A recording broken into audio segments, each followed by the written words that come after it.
prosecute them. It's like a Nigerian, for example, committing a crime in China or in Israel or in US. He's prosecuted there straight away.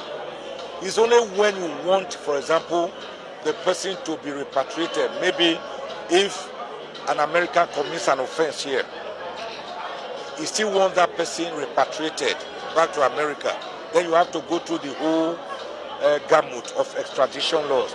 But in this case, if you commit an offense here within the Nigerian waters, within the Nigerian shores, then you are subject to Nigerian laws. And if you have been watching, you will see some Chinese, some Koreans, some Britons being tried and jailed here. You don't need to obtain permission from their host countries. He also mentioned top government officials. This brings me to the issue of whistleblowing. Whistleblowing policy, is it really working? No, it has failed. Collapsed about 4 years ago, less than 2 years after it was introduced, because the government became roguish. The government was not paying the whistleblowers. It became an issue. Whistleblowers will blow whistle, dictate huge sums of money in banks, and government officials will go back and misappropriate the money and refuse to give to the whistleblowers. Many of them are in court. I'm aware of many of them. One of them, George Ubo, is one of the biggest whistleblowers in Nigeria. He's in court over billions and billions of naira that he successfully blew whistle on, which ought to have been paid to him. So what they were doing was that they started it, they gave it a facade, the first 1-2 years, it was raining whistle. After that, the Nigerian factor. So it's not working at all.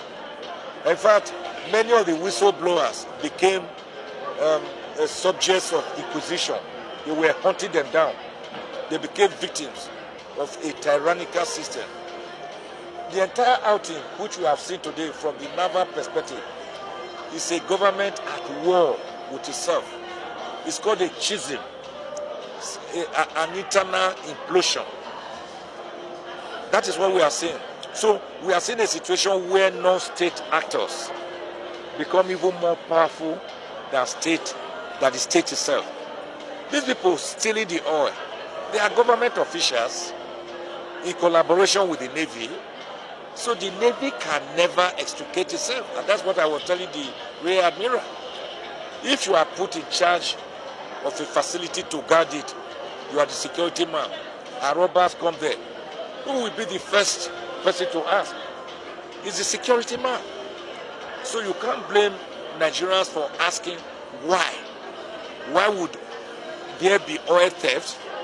This theft we are talking about, we are not talking of stealing of gallons of fuel, of crude, or bottles.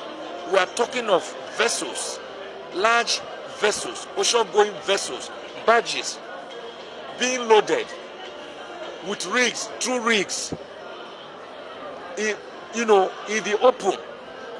And if you are guarding such a thing, why would you not see it? So it's not as if we are talking about sachet of salt or sachet of sugar here. So the question is, who done it? That's why I zeroed down that the first party to be blamed are the Navy, of course, followed by other people. The multinationals themselves are roguish and crooked. They join hands with these people to prefer. They're people in government. They are very powerful. It's a syndicate. It's a cartel. It's an organized crime. It's like Boko Haram, which is not getting finished because, like one of them told us, he said, when you see an insurgency like Boko Haram not getting finished, then you know that people in government are involved. Because at a time, Boko Haram became the biggest industry in Nigeria. Today, oil theft is one of the biggest industries in Nigeria. Because they are stealing more than 60% of Nigeria's crude. I mean, over a 4-kilometer line or pipeline. We are talking of 4 kilometers. Among those pipelines, you have breakages, maybe more than 150, from which crude oil is being siphoned. By who?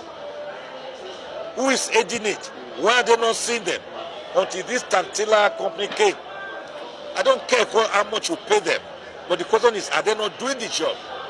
When they came there, they discovered these blown up oil pipelines for which this oil was being siphoned. Why did they not see the people who were siphoning this oil? Commonwealth. So that was why I suggested that perhaps it was Albert Einstein,